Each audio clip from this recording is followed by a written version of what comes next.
Okay, quick thing before we start. This video isn't official. It was made voluntarily by fans who really love Percy Jackson. So yeah, no gods, studios, or monsters were involved. Probably. Oh, also put on some headphones for the best experience. Now, onto the story. Chapter 1. I accidentally vaporized my pre-algebra teacher. Look, I didn't want to be a half-blood. If you're reading this because you think you might be one, my advice is, close this book right now. Believe whatever lie your mom or dad told you about your birth, and try to lead a normal life. Being a half-blood is dangerous. It's scary. Most of the time it gets you killed in painful, nasty ways. If you're a normal kid reading this because you think it's fiction, great, read on. I envy you for being able to believe that none of this ever happened. But if you recognize yourself in these pages, if you feel something stirring inside, stop reading immediately. You might be one of us. And once you know that, it's only a matter of time before they sense it too. And they'll come for you. Don't say I didn't warn you. My name is Percy Jackson. I'm 12 years old. Until a few months ago, I was a boarding student at Yancey Academy, a private school for troubled kids in upstate New York. Am I a troubled kid? Yeah, you could say that. I could start at any point in my short, miserable life to prove it. But things really started going bad last May, where a 6th grade class took a field trip to Manhattan.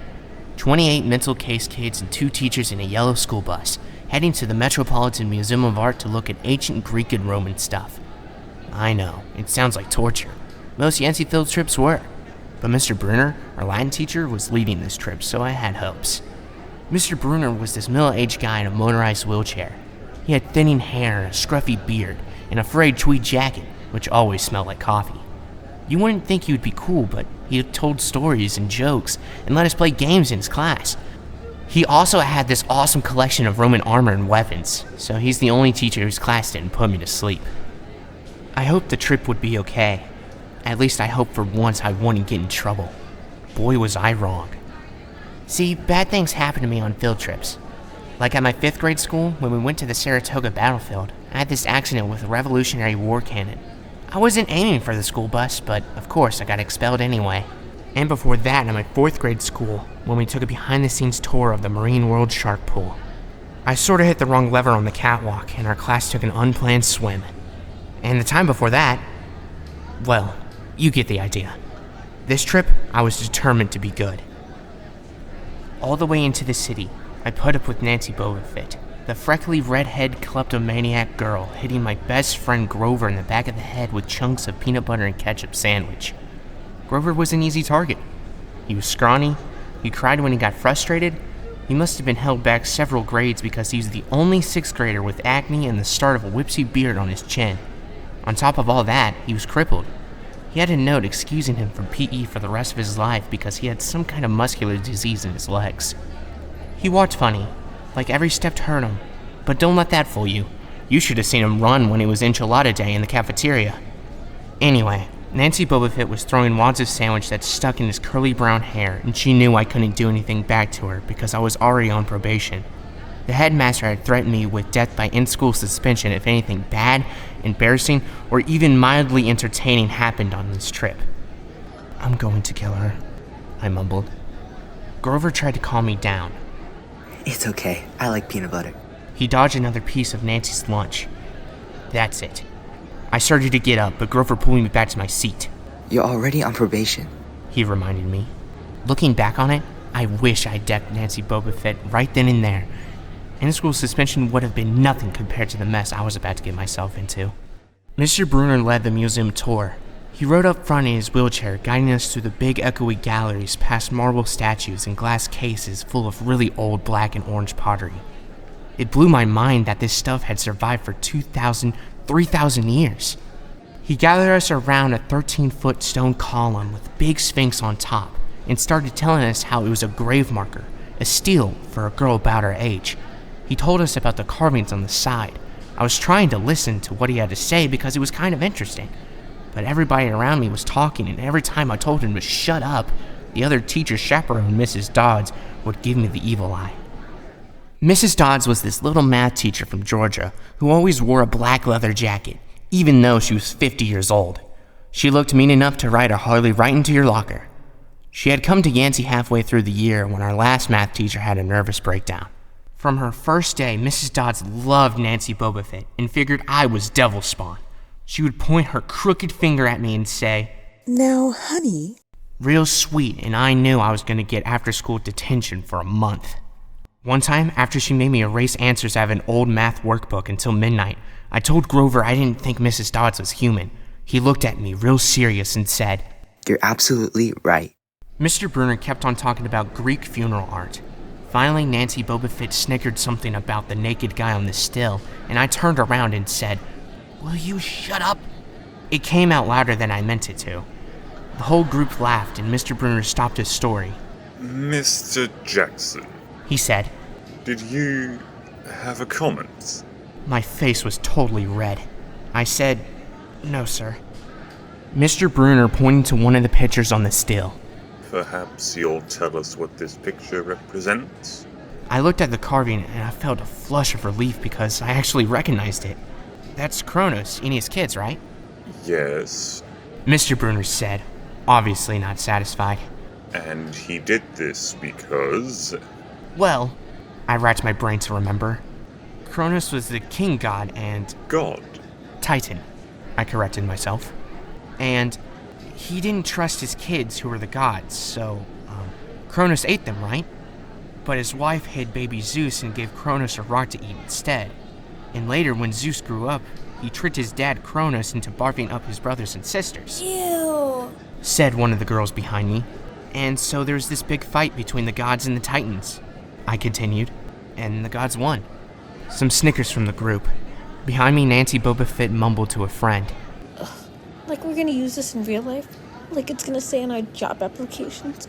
Please explain why Kronos ate his kids. And why, Mr. Jackson? Bruner said. To paraphrase Miss Bobofit's excellent question, why does this matter in real life? Busted. Grover muttered. Shut up. Nancy hissed, her face even brighter red than her hair. At least Nancy got pecked, too. Mr. Bruner was the only one who ever caught her saying something wrong. He had radar ears. I thought about his question and shrugged. I don't know, sir. I see. Mr. Bruner looked disappointed. Well, half credit, Mr. Jackson. Zeus did indeed feed Kronos a mixture of mustard and wine, which made him disgorge his other 5 children who, of course, being immortal gods, had been living and growing up completely undigested in the Titan's stomach. The gods defeated their father, sliced him into pieces with his own scythe, and scattered his remains in Tartarus, the darkest pit of the underworld. On that happy note, it's time for lunch. Miss Dodds, would you lead us back outside? The class drifted off, the girls holding their stomachs and the guys pushing each other around and acting like doofuses. Grover and I were about to follow when Mr. Bruner said, Mr. Jackson. I knew that was coming. I told Grover to keep going, then turned towards Mr. Bruner. Sir? Mr. Bruner had this look that wouldn't let you go. Intense brown eyes that could have been 1,000 years old and had seen everything. You must learn the answer to my question. Mr. Bruner told me. About the Titans? About real life and how your studies apply to it. Oh, What you learn from me he said. is vitally important. I expect you to treat it as such. I will only accept the best from you, Percy Jackson. I wanted to get angry. This guy pushed me so hard. I mean, sure, it was cool on tournament days when he dressed up in a suit of Roman armor and shouted, What ho! and challenged us, sword point against chalk, to run to the board and name every Greek and Roman person who ever lived and their mother, and what god they worshipped. But Mr. Bruner expected me to be as good as everybody else, despite the fact that I have dyslexia and attention deficit disorder, and I have never made above a C in my life. No, he didn't expect me to be as good. He expected me to be better. And I just couldn't learn all those names and facts, much less spell them correctly. I mumbled something about trying harder, while Mr. Bruner took one long, sad look at the still, like he's been at the girl's funeral. He told me to go outside and eat my lunch. The class gathered on the front steps of the museum, where we could watch the foot traffic along 5th Avenue. Overhead, a huge storm cloud was brewing, with clouds blacker than I've ever seen over the city. I figured maybe it was global warming or something because the weather all across New York State had been weird since Christmas.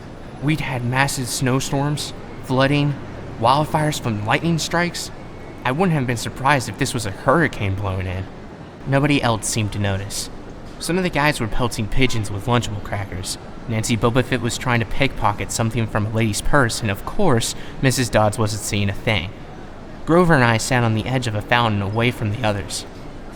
We thought maybe if we did that, everybody wouldn't know we were from that school. The school for loser freaks who couldn't make it elsewhere. Detention?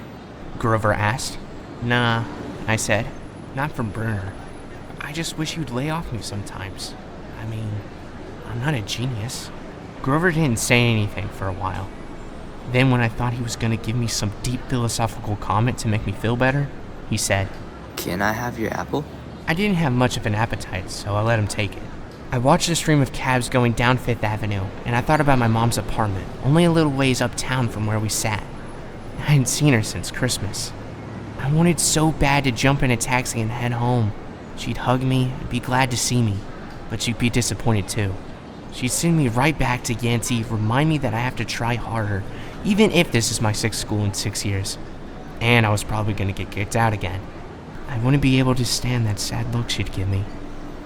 Mr. Bruner parked his wheelchair at the base of the handicap ramp. He ate celery while he read a paperback novel.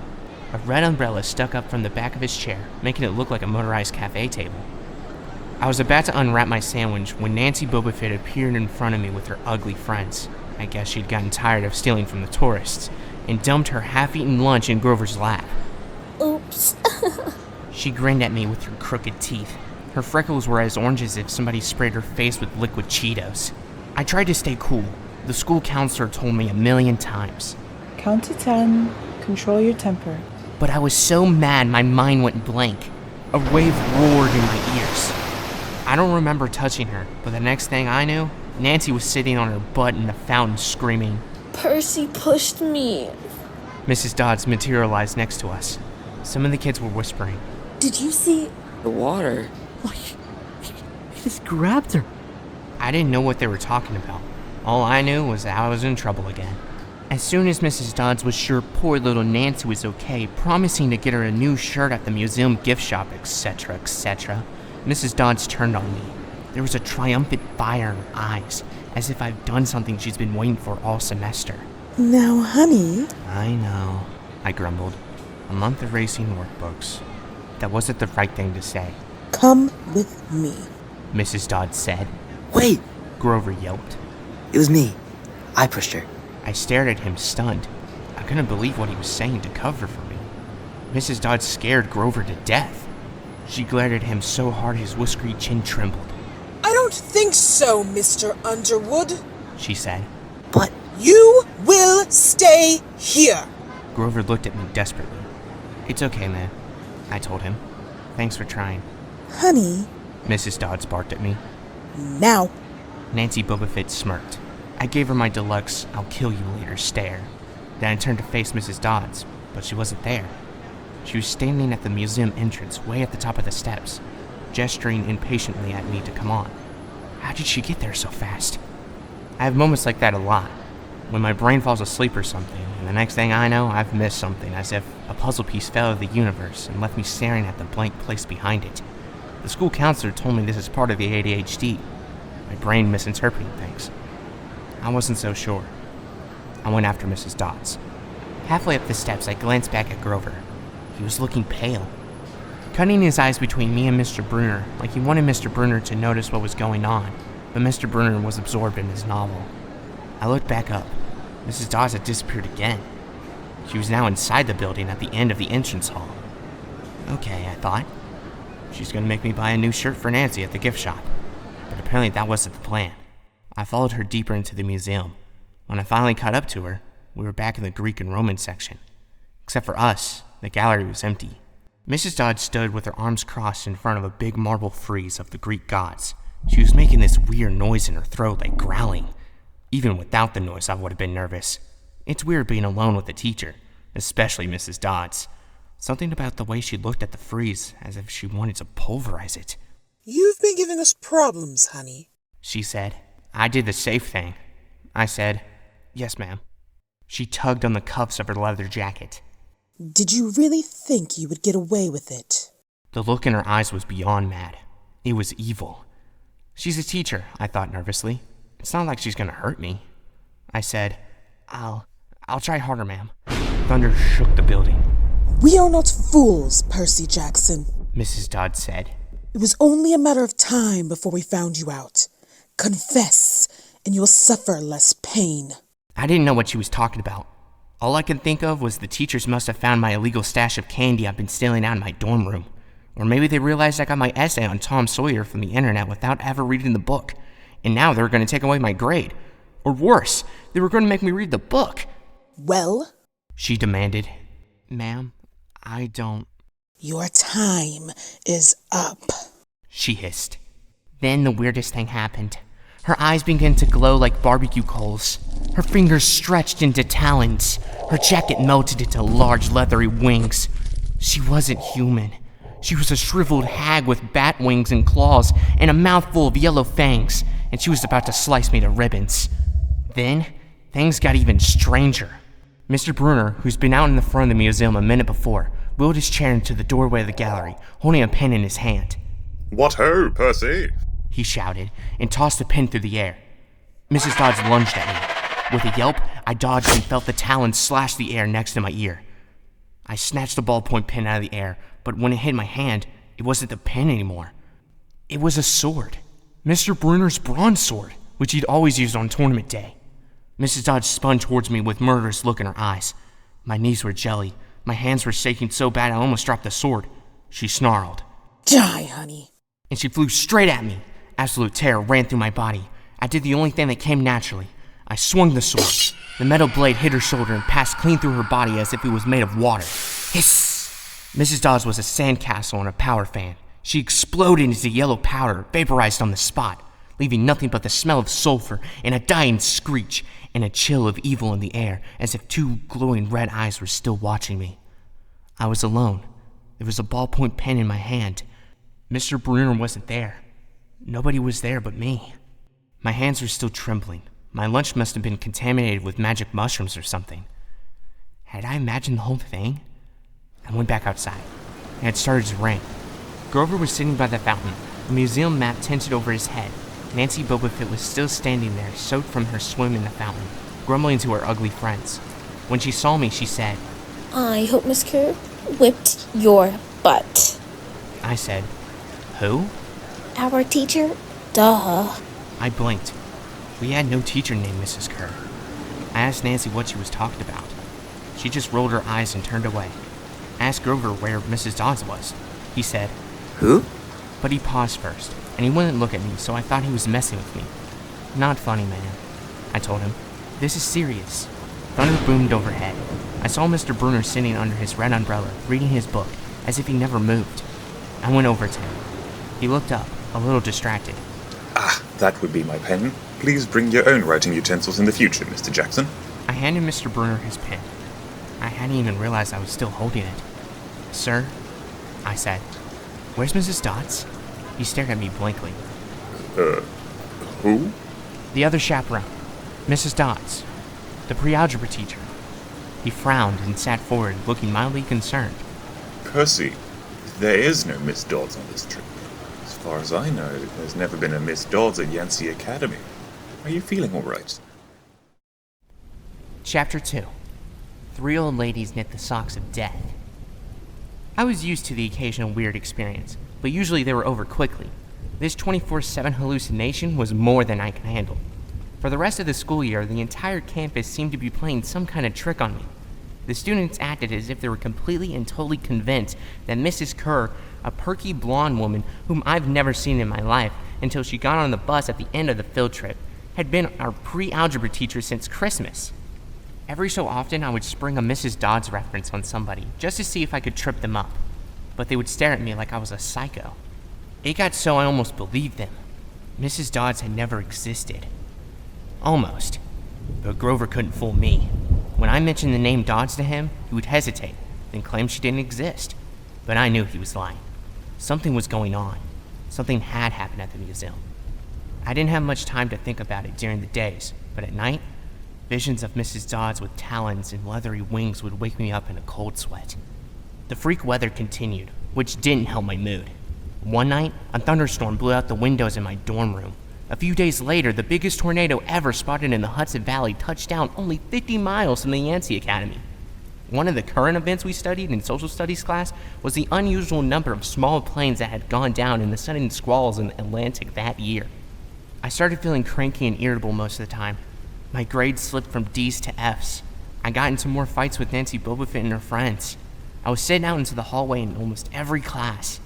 Finally, when our English teacher, Mr. Nicole, asked me for the millionth time why I was too lazy to study for the spelling tests, I snapped. I called him an old sot.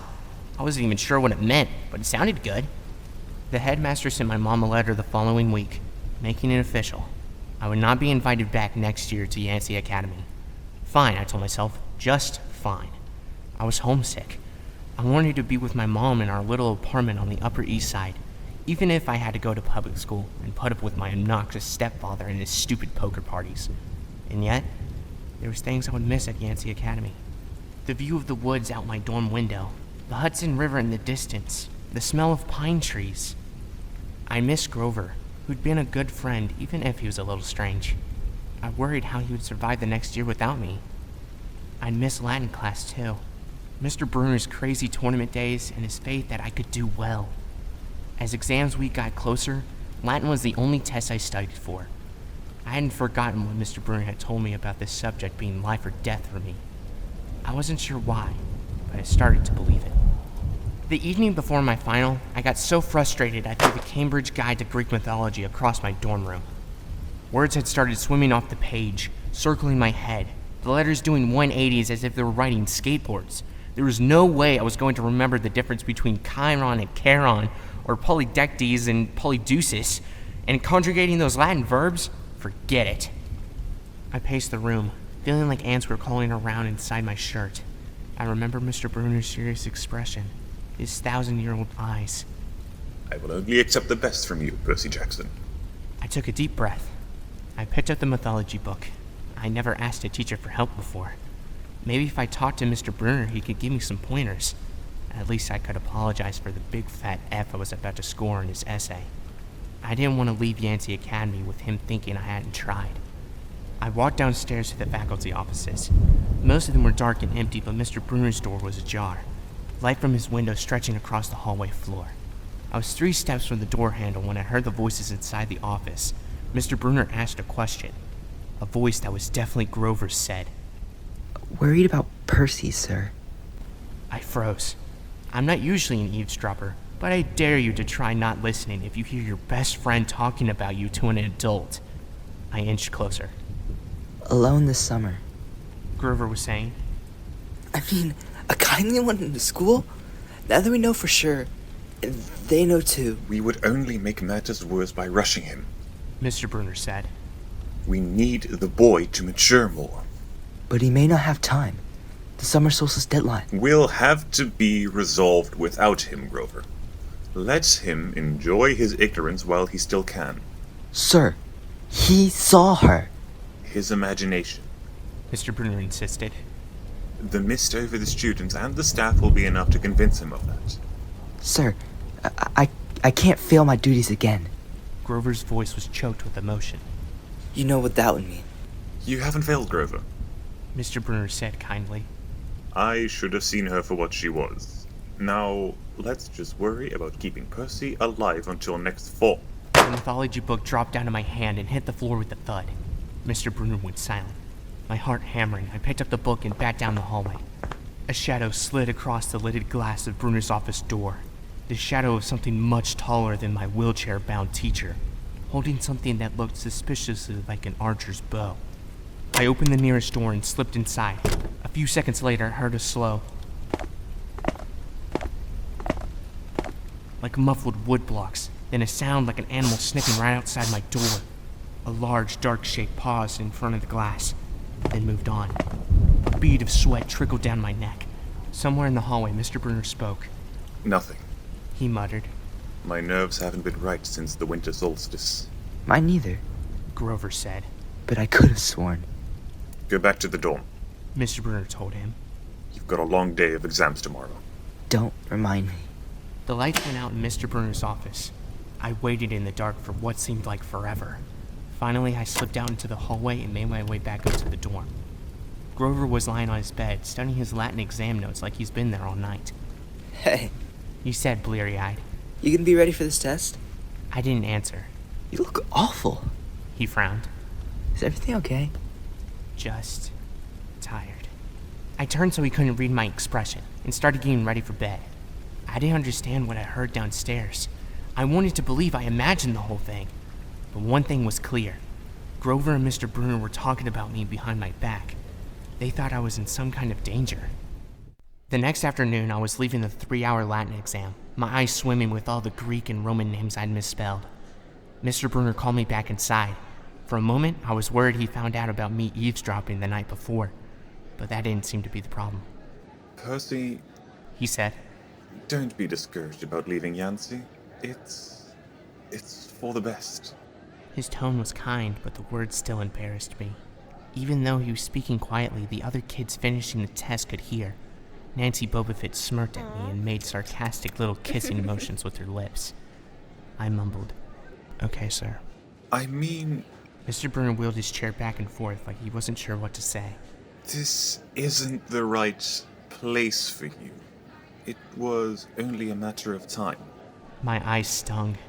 Here was my favorite teacher in front of the class telling me I couldn't handle it. After saying he believed in me all year, now he's telling me I was destined to get kicked out. Right, I said, trembling. No, Mr. Bruner said. Oh, confound it all. What I'm trying to say. You're not normal, Percy. That's nothing to be... Thanks, I blurted. Thanks a lot, sir, for reminding me. Percy! But I was already gone. On the last day of the term, I shoved my clothes into my suitcase. The other guys were joking around, talking about their vacation plans. One of them was going on a hiking trip to Switzerland. Another was cruising the Caribbean for a month. They were juvenile delinquents like me, but they were rich juvenile delinquents. Their daddies were executives or ambassadors or celebrities. I was a nobody from a family of nobodies. They asked me what I'd be doing this summer, and I told them I was going to go back to the city. What I didn't tell them was that I have to get a summer job walking dogs or selling magazine subscriptions and spending my free time worrying about where I'd go to school in the fall. Oh, One of the guys said. that's cool. They went back to their conversation as if I never existed. The only person I dreaded saying goodbye to was Grover. But as it turned out, I didn't have to. He booked a ticket to Manhattan on the same Greyhound as I did, so there we were, together again heading into the city. During the whole bus ride, Grover kept glancing nervously down the aisle, watching the other passengers. It occurred to me that he'd always acted nervous and fidgety when we left Yancey, as if he expected something bad to happen. Before, I'd always assumed he was worried about getting teased, but there was nobody to tease him on the Greyhound. Finally, I couldn't take it anymore. I said, "Looking for kindly ones?" Grover nearly jumped out of his seat. What do you mean? I confessed about eavesdropping on him and Mr. Bruner the night before the exam. Grover's eye twitched. How much did you hear? Oh, not much. What's the summer solstice deadline? He winced. Look, Percy, I was just worried for you, see? I mean, hallucinating about demon math teachers? Grover. And I was telling Mr. Brunner that maybe you were overstressed in something because there was no such person as Mrs. Dodds and... Grover, you are a really, really bad liar. His ears turned pink. From his shirt pocket, he fished out a grubby business card. Just take this, okay? In case you need me this summer. The card was in fancy script, which was murder on my dyslexic eyes. But I finally made out something like, Grover Underwood, Keeper, Half-Blood Hill, Long Island, New York, 800-009-0009. What's half... Don't say it out loud! He yelped. That's my, summer address. My heart sank. Grover had a summer home. I never considered his family might be as rich as the others at Yancey. Okay, I said glumly. So like if I want to come visit your mansion? He nodded. Or if you need me. Why would I need you? It came out harsher than I meant it to. Grover blushed right down to his Adam's apple. Look, Percy, the truth is, I kinda have to protect you. I stared at him. All year long, I'd gotten into fights, keeping bullies away from him. I'd lost sleep worrying that he'd get beaten up next year without me. And here he was acting like he was the one defending me. Grover, I said, what exactly are you protecting me from? There was a huge grinding noise under my feet. Black smoke poured in from the dashboard and the whole bus filled with the smell of rotten eggs. The driver cursed and limped the Greyhound over the side of the highway. After a few minutes clanking around in the engine compartment, the driver announced we'd all have to get off. Grover and I filed outside with everyone else. We were on a stretch of country road, no place you'd notice if you didn't break down there. On our side of the highway was nothing but maple trees and litter from passing cars. On the other side, across 4 lanes of asphalt shivering from afternoon heat, was an old-fashioned fruit stand. The stuff on sale looked really good. Heaping boxes of blood-red cherries and apples, walnuts, and apricots, jugs of cider and a claw tub full of ice. There was no customers, just 3 old ladies sitting in rocking chairs in the shade of a maple tree, knitting the biggest pair of socks I've ever seen. I mean, these socks were the size of sweaters, but they were clearly socks. The lady on the right knitted one of them, and the lady on the left knitted the other. The lady in the middle held an enormous basket of electric blue yarn. All 3 women looked ancient, with pale faces wrinkled like fruit leather, silver hair tied back in white bandanas, bony arms sticking out of bleached cotton dresses. The weirdest thing was, they seemed to be looking right at me. I looked over at Grover to say something about this, and I saw the blood had drained from his face. His nose was twitching. Grover? I said. Hey, man. Tell me they're not looking at you. They aren't they? Yeah. Weird, huh? You think those socks would fit me? Not funny, Percy. Not funny at all. The old lady in the middle took out a huge pair of scissors. Gold and silver, long-bladed like shears. I heard Grover catch his breath. We're getting on the bus, he told me. Come on. What? I said. It's 1,000 degrees in there. Come on! He pried open the door and climbed inside, but I stayed back. Across the road, the old ladies were still watching me. The middle one cut the yarn, and I swear I could hear the snip across 4 lanes of traffic. Her 2 friends balled up the electric blue socks, leaving me wondering who they could possibly be for. Sasquatch or Godzilla? At the rear of the bus, the driver wrenched a big chunk of smoking metal out of the engine compartment. The bus shuddered and the engine roared back to life. The passengers cheered. Damn right! Yelled the driver. He slapped the bus with his hat. Everybody back on board! Once we got going, I started feeling feverish, as if I caught the flu. Grover didn't look much better. He was shivering and his teeth were chattering. Grover? Yeah? What are you not telling me? He dabbed his forehead with his shirt sleeve. Percy, what did you see back there at the fruit stand? You mean the old ladies? What is it about them, man? They're not like Mrs. Dodds, are they? His expression was hard to read, but I got the feeling the fruit stand ladies were something much, much worse than Mrs. Dodds. He said, Just tell me what you saw. The middle one took out her scissors and she cut the yarn. He closed his eyes and made a gesture with his fingers that must have been crossing himself, but it wasn't. It was something else. Something almost older. He said, You saw her snip the cord? Yeah, so? But even as I said it, I knew it was a big deal. This is not happening. Grover mumbled. He started chewing at his thumb. I don't want this to be like the last time. What last time? Always 6th grade. They never get past 6th grade. Grover, I said, because he was really starting to scare me. What are you talking about? Let me walk you home from the bus station. Promise me. This seemed like a strange request to me, but I promised he could. Is this like a superstition or something? I asked.